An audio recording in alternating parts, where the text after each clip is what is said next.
आज की कहानी एक किसान लड़के की है जिसे एक ऐसी लड़की से इश्क हो जाता है जिसके साथ एक रात बिताने के लिए लोग अपना सब कुछ लुटाने को तैयार रहते हैं और जो भी उसके साथ रात बिताता है वो खुद को बहुत ही खुशनसीब समझता है। फिर एक दिन वो किसान लड़का उस लड़की को अपने साथ घर ले आता है। इसके बाद दोनों मिलकर करते हैं ऐसे ऐसे कांड जो देखेंगे हम आज की इस कहानी में। सो हेलो दोस्तों, कहानी की शुरुआत साल 1850 में कैलिफोर्निया के रॉकीज नाम के एक छोटे से शहर से शुरू होती है। यहाँ एंजल नाम की एक बेहद खूबसूरत लड़की रहती है, लेकिन वो एक ऐसी लड़की है जिसके साथ रात बिताने के लिए लोगों को लॉटरी के जरिए चुना जाता है। जिसका नंबर निकलता है वो खुद को बहुत खुशनसीब समझता है। अब यहाँ पर एंजल को देखते हैं जो मजबूर और लाचार नजर आती है। उसे अपने बचपन के दिन याद आते हैं जहाँ वो अपनी माँ नीना के साथ रहती थी और उस दिन वो बहुत खुश थी क्योंकि उसके पिता एलेक्स उससे पहली बार मिलने आने वाले थे। पर जब एलेक्स आता है तो वो अपनी बेटी से सही से बात भी नहीं करता और उसे कमरे से बाहर जाने को कहता है और नीना से कहता है तुम मेरे घर में सिर्फ रहती हो, लेकिन मैंने तुमसे शादी नहीं की और ना ही करूँगा। मैंने कहा था ये बच्चा मुझे नहीं चाहिए क्योंकि ये नाजायज बच्चा है। ये सुनकर नीना गुस्से में भड़क उठती है जिससे एलेक्स भी गुस्से में आकर उसे बहुत मारता है और फिर वहाँ से चला जाता है। पर ये सब एंजल ने बाहर से सुन लिया था और अपने पिता का ये रूप देखकर वो रोने लगती है। फिर उसकी माँ बाहर आकर उसे समझाती है कि इसमें तुम्हारी कोई गलती नहीं है,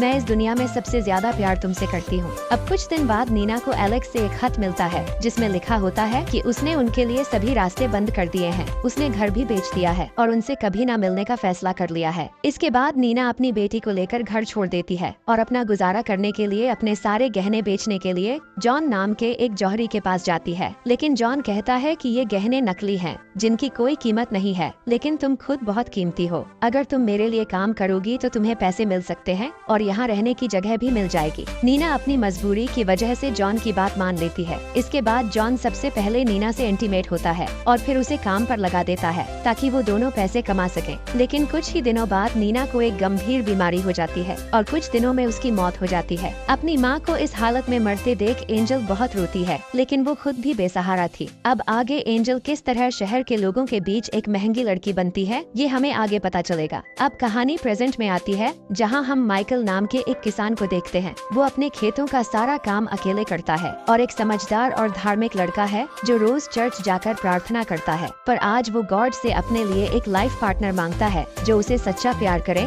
और हमेशा उसका साथ दे। उसी दिन शाम को जब माइकल अपना सामान बेचने के लिए शहर जाता है तो उसकी नजर एंजल पर पड़ती है जो घूमने के लिए बाहर निकली थी और पहली ही नजर में एंजल उसे बहुत अच्छी लगती है। माइकल अपने दोस्त से एंजल के बारे में पूछता है तो वो बताता है कि एंजल इस शहर के एक पैलेस में रहती है और वो यहाँ की सबसे खूबसूरत और महंगी लड़की है जिसके साथ रात बिताने के लिए लोगों की लाइन लगी रहती है। ये सुनकर माइकल को अजीब लगता है, लेकिन वो सोचता है कि चाहे उसका बैकग्राउंड कुछ भी हो, एक बार उससे जरूर मिलना होगा। अब शाम को जब एंजल की एक शिफ्ट खत्म होती है तो वहाँ की बॉस डचेस का एक बॉडीगार्ड आता है जो हर शिफ्ट के बाद कमाई लेने आता है, लेकिन उसे कमाई कम लगती है, इसलिए वो एंजल से बदतमीजी से पूछता है तुमने और सोना कहाँ छुपाया है। एंजल भी गुस्से में आकर उसे गालियाँ देती है, जिसके बाद वो उसे पीटना शुरू कर देता है और उसे बाथटब में डुबोने लगता है। तभी डचेस वहाँ आकर उसे रोकती है और बॉडीगार्ड से कहती है अगर एंजल को एक खरोंच भी आई तो नीचे खड़े लोग तुम्हें नहीं छोड़ेंगे। अब गुस्सा छोड़ो और जल्दी उसे दूसरे शिफ्ट के लिए तैयार करो।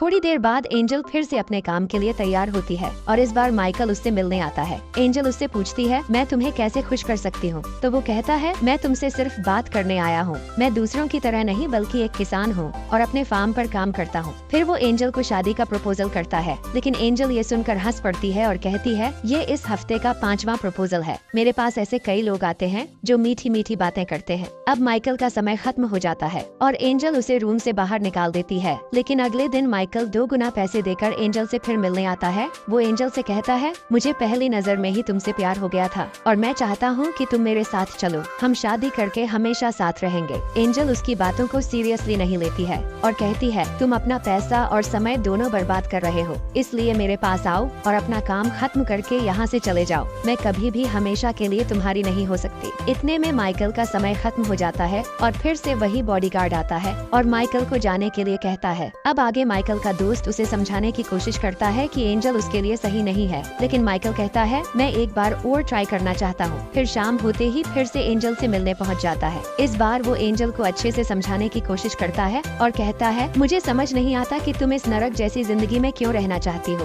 क्या तुम्हें मेरे लिए कुछ भी महसूस नहीं होता, या फिर तुम्हारे दिल में कोई फीलिंग्स ही नहीं है? फिर माइकल उसे प्यार से किस करता है और कहता है, क्या अब भी तुम्हें मेरा प्यार महसूस नहीं हो रहा? एंजल जवाब देती है, मैं तुमसे प्यार नहीं करती और ना ही शादी करना चाहती हूँ। तुम बस एक मामूली किसान हो और कुछ नहीं। ये सुनकर माइकल को बुरा लगता है और वो चुपचाप वहाँ से चला जाता है। अब कहानी फिर से एंजल के बचपन में चली जाती है। जब एंजल की माँ का निधन हो गया था, तब जॉन नाम का वो जौहरी एंजल को एक दूसरे शहर में ले गया था। वो उसे बेचने के लिए लाया था, लेकिन वहाँ काम करने वाली सैली नाम की एक लड़की जॉन से रिक्वेस्ट करती है कि इस लड़की को कहीं और ले जाओ, ये जगह उसके लिए सही नहीं है। लेकिन जॉन नहीं मानता और एंजल को बॉस के कमरे में ले जाता है। थोड़ी देर बाद यहाँ का बॉस ड्यूक आता है। फिर जॉन कहता है, इस लड़की को ले लो और मुझे मेरा पैसा दे दो। लेकिन ड्यूक के इशारे पर उसके आदमी जॉन को मार देता है। ये देखकर एंजल डर जाती है, लेकिन ड्यूक कहता है, अब से तुम मेरे लिए काम करोगी। और इस तरह वो एंजल को डरा धमका कर वहाँ रख लेता है। कुछ सालों में जब एंजल बड़ी हो जाती है, तो ड्यूक उसे इस काम में लगा देता है। एंजल के दिल से अब डर नाम की चीज खत्म हो चुकी थी और उसे विश्वास हो गया था कि दुनिया के सारे मर्द एक जैसे होते हैं। लेकिन फिर भी वो मजबूर थी। अब एक दिन वहाँ पर एलेक्स आता है, पर वो नहीं जानता था एंजल उसकी बेटी है। फिर जब एंजल को लेकर कमरे में जाता है, तो वो उसे अपनी सच्चाई बताती है, जिससे एलेक्स को एहसास होता है कि उसी की वजह से उसकी बेटी की जिंदगी बर्बाद हो गई है। इसलिए वो खुद को दोषी मानते हुए आत्महत्या कर लेता है। इसी बीच सैली एंजल को कुछ पैसे देकर वहाँ से भागने में मदद करती है। जब ड्यूक को ये पता चलता है, तो वो गुस्से में सैली की हत्या करवा देता है। एंजल को एक शिप पर बैठते हुए दिखाया जाता है, जिससे वो शहर से दूर जा रही होती है। शिप में कुछ और लड़कियां भी होती हैं जो उससे बातें करती हैं। लेकिन जब एंजल दूसरी शहर रॉकीज में पहुंचती है, तो वो लड़कियां उसे पीटकर बेहोश कर देती हैं और उसके पैसे चुरा लेती हैं। इसके बाद डचेस नाम की एक औरत ने उसे बचाया और अपने पैलेस में लाकर उसे धंधे पर लगा दिया था। अब कहानी प्रेजेंट में आती है, जहाँ एंजल की तबीयत खराब हो जाती है। उसकी दोस्त के पूछने पर वो जवाब देती है कि वो माइकल के बारे में सोचते सोचते कमजोर हो गई है। अब उसने तय कर लिया है कि वो ये काम छोड़ देगी। उसने अपने सारे पैसे डचेस के पास सेफ रखे हुए थे, इसलिए वो डचेस से अपने पैसे मांगने जाती है। लेकिन डचेस कहती है, यहाँ से जाने के बाद तुम क्या करोगी? मैं तुम्हें यहाँ अच्छा खाना, कपड़े और रहने की जगह देती हूँ, बाहर तुम्हें क्या मिलेगा? लेकिन एंजल ने अपना मन बना लिया था। वो कहती है, मेरे पैसे मुझे दे दो। इस पर डचेस गुस्से में आ जाती है और कहती है, मैं तुम्हें कुछ भी नहीं दूंगी। एंजल को भी गुस्सा आ जाता है और वो डचेस पर चिल्लाने लगती है। इसके बाद डचेस अपने आदमी को बुलाती है और कहती है, एंजल को सबक सिखाओ।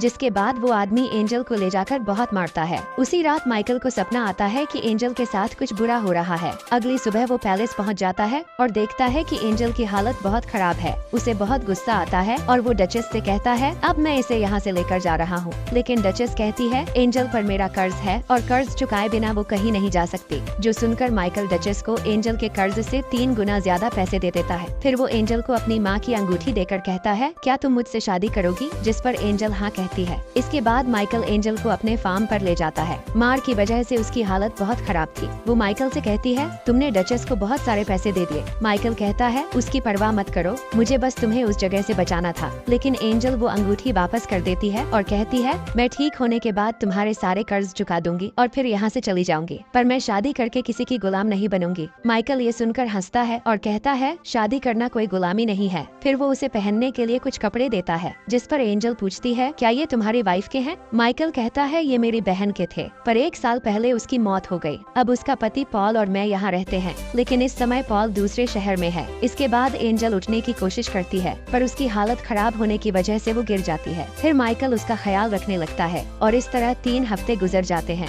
जहाँ एंजल अब ठीक हो चुकी थी। अब रात के समय जब माइकल उसे देखने आता है, तो एंजल उसे अपने पास बुलाती है और कहती है, अब तुम्हारा कर्ज चुकाने का वक्त आ गया है, और माइकल को इंटीमेट होने के लिए कहती है, पर वो मना कर देता है और कहता है, मैंने तुम्हें इसलिए नहीं बचाया था। मैं चाहता हूँ कि मेरे दिल में तुम्हारे लिए जो एहसास है वो तुम्हारे दिल में भी हो, और जब तक ऐसा नहीं होता तब तक मैं तुम्हारे करीब नहीं आऊंगा। दोनों और भी बातें करते हैं। एंजल कहती है, जब मैं छोटी थी तब मेरी माँ गॉड से बहुत प्रार्थना करती थी, लेकिन फिर भी उन्हें नरक जैसी जिंदगी मिली, इसलिए मुझे गॉड पर विश्वास नहीं है। अगली सुबह जब माइकल फार्म में काम कर रहा था, तो एंजल जाकर उससे कहती है, मैं तुम्हारी बीवी वाला काम नहीं संभाल सकती, लेकिन जब तक यहाँ हूँ तुम्हारे साथ फार्म में काम कर सकती हूँ। जिस पर माइकल भी मान जाता है। इसके बाद वो उसे खेती की कई चीजें सिखाता है, जैसे कि अंडे लाना और मुर्गी पालना और मछली पकड़ने के साथ साथ कई काम भी सिखाता है। इन सब कामों में एंजल को भी मजा आने लगता है। फिर एक रात माइकल उसे जगाकर कहता है, चलो हमें कहीं जाना है। एंजल कहती है, थोड़ी देर बाद सुबह होने वाली है, अब रात को कहाँ ले जाओगे?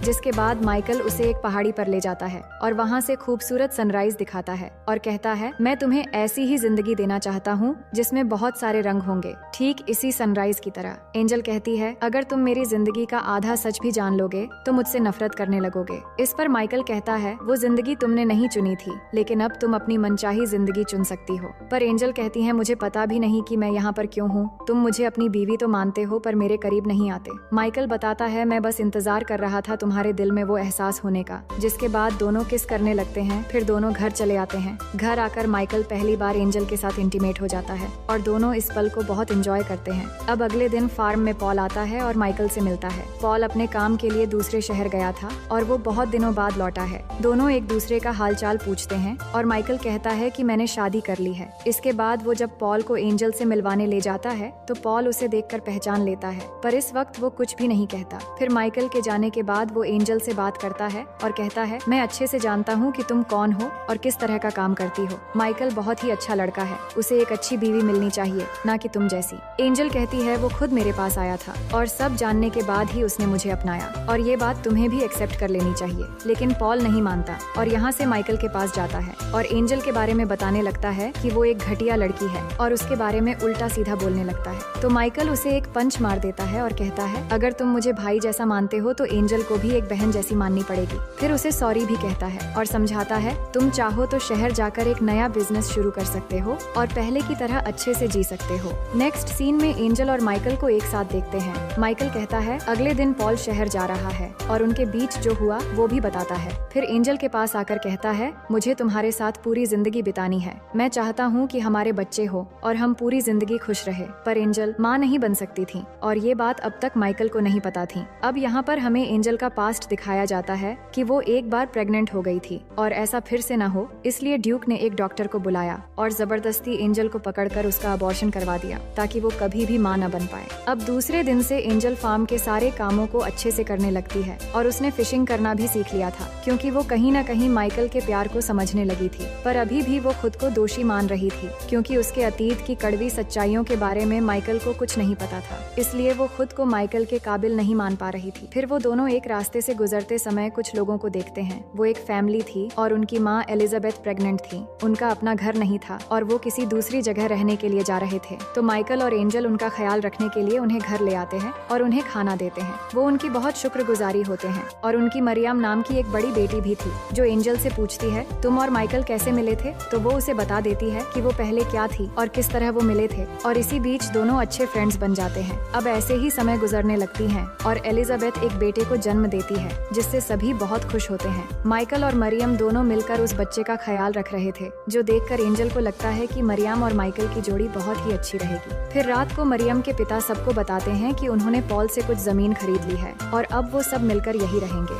अगले दिन जब माइकल और एंजल खेत में होते हैं तो एंजल कहती है, मरियम बहुत ही प्यारी लड़की है और तुम दोनों की जोड़ी बहुत अच्छी लगेगी। इस पर माइकल कहता है, मैं सिर्फ तुमसे प्यार करता हूँ और हमारे बीच कोई भी नहीं आ सकता। इसके बाद एंजल उसे वो सच बता देती है कि ड्यूक ने एक डॉक्टर से जबरदस्ती उसका ऑपरेशन करवाया था जिससे वो अब कभी भी माँ नहीं बन सकती। मगर माइकल कहता है, तुम जैसी भी थी इससे फर्क नहीं पड़ता, मैं तुमसे बहुत प्यार करता हूँ और ये कभी भी नहीं बदलेगा और हमें कभी भी उम्मीद नहीं छोड़नी चाहिए क्योंकि कभी भी कुछ भी हो सकता है। पर एंजल ने ये मान लिया था कि ऐसा कुछ भी नहीं होगा, ना वो कभी माँ बन सकती है और ना ही माइकल की एक अच्छी बीवी। उसके बाद हम दोनों को डिनर करते हुए देखते हैं जहाँ एंजल कहती है कि मुझे उस जगह ले चलो जहाँ पर हमने सनराइज देखा था। फिर दोनों वहाँ जाकर सनसेट देखते हैं और उस पल को यादगार बनाने के लिए दोनों वहीं पर इंटीमेट हो जाते हैं। फिर अगली सुबह एंजल मरियम के लिए एक लेटर लिखती है और उसमें माइकल की अंगूठी रखकर सबके जागने से पहले एक आदमी के साथ शहर चली जाती है। इसके बाद मरियम को वो लेटर मिलती है जिसमें लिखा होता है कि माइकल और मरियम की एक खूबसूरत जोड़ी बन सकती है और वो हमेशा खुश रहेंगे। फिर मरियम वो लेटर माइकल को दिखाती है और कहती है, तुम्हें जाकर उसे रोकना चाहिए। पर माइकल कहता है, मैंने उसके लिए सब कुछ किया और उसे अपने प्यार का एहसास भी दिलाया। अब ये उसकी जिंदगी है और वापस आने का फैसला भी उसी को करना होगा। वही एंजल शहर के एक होटल में पहुंचती है और होटल ऑनर से कहती है, अगर आपको किसी कुक की जरूरत है तो मैं वो काम कर सकती हूँ, पर मुझे यहाँ रहने के लिए जगह भी चाहिए। ये सुनकर होटल ऑनर मान जाता है। अब एंजल वहाँ काम पर लग जाती है, पर उसी दिन ही ड्यूक का एक आदमी उसे वहाँ काम करते हुए देख लेता है। उसी रात को होटल में आग लग जाती है और सब कुछ जल जाता है। अगले दिन एंजल जले हुए सामानों को समेट रही थी, तभी उसके सामने ड्यूक आता है। ड्यूक वही आदमी है जिसने एंजल को बचपन में जॉन को मारकर अपने कब्जे में किया था। अब उसने इस शहर में आकर अपना वही धंधा शुरू किया है जिसके बारे में एंजल नहीं जानती थी। वो एंजल को अपने साथ चलने के लिए कहता है, पर वो कहती है कि तुम मुझसे जबरदस्ती नहीं कर सकते। इसके बाद ड्यूक बताता है, कल रात होटल में मैंने ही आग लगवाई थी। अब अगर तुम नहीं मानती तो मैं इस होटल ओनर को भी मरवा दूंगा। इसके बाद एंजल ना चाहते हुए भी उसके साथ चली जाती है, लेकिन वहाँ जाकर देखती है कि ड्यूक के पास 2 छोटी छोटी लड़कियां हैं जिनके साथ वो उसी की तरह जबरदस्ती काम करवाता है। ये देखकर एंजल कहती है कि तुम बड़ी लड़कियों को हैंडल नहीं कर सकते, इसलिए छोटी बच्चियों को लाकर उन पर जुल्म करते हो। ड्यूक उसे धमकाते हुए कहता है, अगर तुम मेरे खिलाफ गई या भागने की कोशिश की तो मैं तुम्हें मार डालूंगा। अब जल्दी से तैयार हो जाओ, मुझे तुम्हें सबके सामने ले जाकर दिखाना है। इसके बाद वो एंजल को स्टेज में ले जाकर सबको दिखाना चाहता था, पर इसी बीच एंजल पहली बार गॉड से प्रे करती है कि अगर आप सच में हो तो उन छोटी बच्चियों के लिए ही सही मेरी मदद करो और मुझे सच बोलने की शक्ति दो। इसके बाद ड्यूक उसे सबके सामने स्टेज पर ले जाता है, लेकिन वो स्टेज में खड़ी होकर सब लोगों को बता देती है कि किस तरीके से ड्यूक छोटी लड़कियों के साथ जुल्म करता है और अपनी कहानी भी बता देती है। ये सुनकर ड्यूक सबको बताता है कि ये झूठ बोल रही है और स्टेज से एंजल को जबरदस्ती एक कमरे में ले जाता है और वहाँ उसे मार देने ही वाला होता है। तभी ड्यूक का एक आदमी आकर उसे गिरा देता है, क्योंकि वो आदमी ड्यूक के क्रूर तरीके से तंग आ चुका था। इसलिए वो एंजल को भागने के लिए कहता है।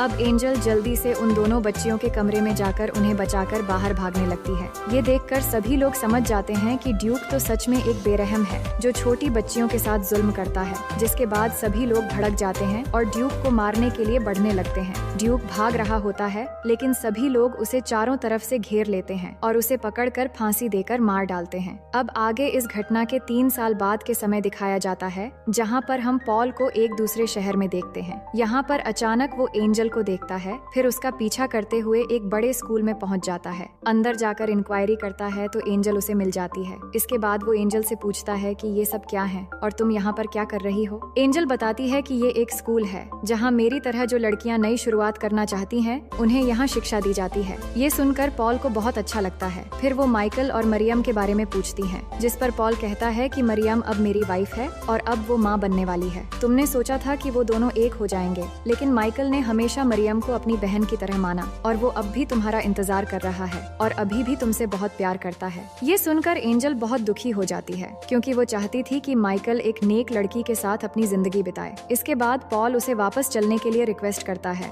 और कहता है, मैं 4 बजे यहाँ से जाने वाला हूँ, तुम चाहो तो मेरे साथ चल सकती हो। दूसरी तरफ हम माइकल को देखते हैं जो अपने खेतों में काम कर रहा होता है। तभी वो एंजल को देखता है कि वो वापस आ गई है। एंजल उसके पास आती है और अपना असली नाम बताती है कि मेरा नाम सारा है, जो मैंने आज तक किसी को भी नहीं बताया। मैं सिर्फ ये कहने आई हूँ कि मैं तुमसे बहुत प्यार करती हूँ और मैंने जो भी तुम्हारे साथ किया उसके लिए मुझे माफ कर देना। मेरी वजह से तुम्हें बहुत तकलीफ हुई है। माइकल कहता है, इन्हीं तकलीफों की वजह से हमें ये खूबसूरत पल मिला है और अब हम एक साथ हैं। फिर वो अपनी माँ की रिंग, जो अब तक उसने संभाल के रखा था, वो एंजल को दे देता है और अपनी जिंदगी में उसे वेलकम करता है। इसके बाद दोनों बहुत खुश होते हैं और एक दूसरे को किस करने लगते हैं। इसके बाद हमें कुछ सालों बाद का सीन दिखाया जाता है, जहाँ माइकल फिशिंग कर रहा था। तभी वहाँ एंजल आती है और हम देखते हैं कि एंजल प्रेग्नेंट है और उनका एक छोटा सा बेटा भी है, यानी कि एंजल अब ठीक हो गई है। और इसी के साथ कहानी यहीं पर खत्म हो जाती है। तो दोस्तों, मैं उम्मीद करती हूँ कि ये कहानी आपको बेहद पसंद आएगी।